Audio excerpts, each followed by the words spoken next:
Pokey Big Ballin' back, and we're going to talk about another underrated card that I think is just going to keep going up. It used to be extremely underrated. I'm kicking my own ass still for not picking up like 50 copies of it, because I literally had the conversation in my head whenever I first started thinking about Pokemon as investing, because I was like, oh man, that card's great. It's super cheap right now. It's a very popular Pokemon.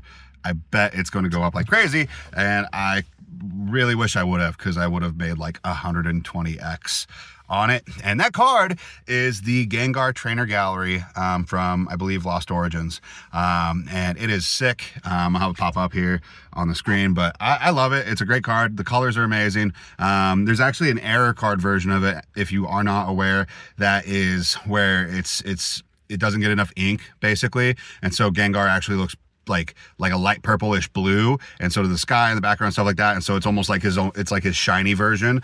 So that card, if you have that in the ink error issue, where it doesn't get the right amount of ink, or the ink layer or whatever is missing, that makes it worth a lot more. So make sure you check that if you ever end up selling yours, that, you know, look out for that error, because people pay a lot more. That being said, though, I love this card.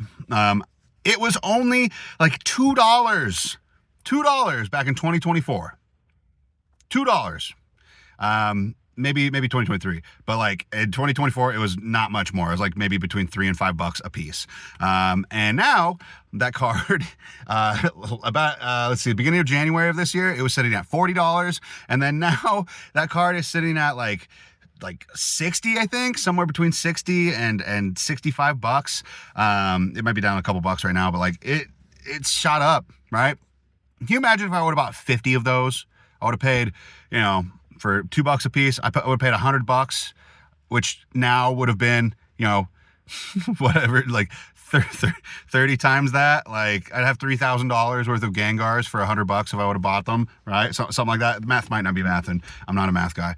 But that being said, like, come on, like if you guys, and the reason why I think that's the case is because super popular Pokemon, it's Gengar. It's a beautiful card. People love trainer galleries. It's cute. They're just sitting around having food, eating food, I think, together, or at least just hanging out.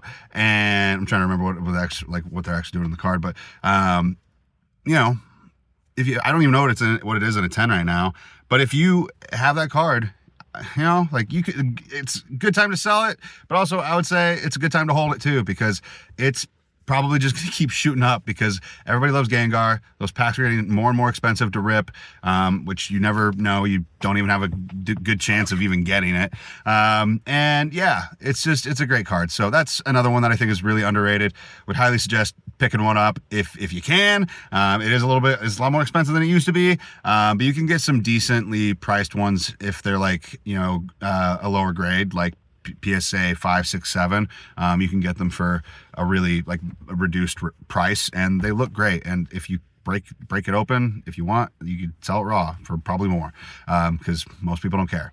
But that being said, like and follow for more, and let me know, what do you think is a card that's underrated right now, because I've got a fuck ton in my head that I'm going to be going over, but I would love to get your opinions too.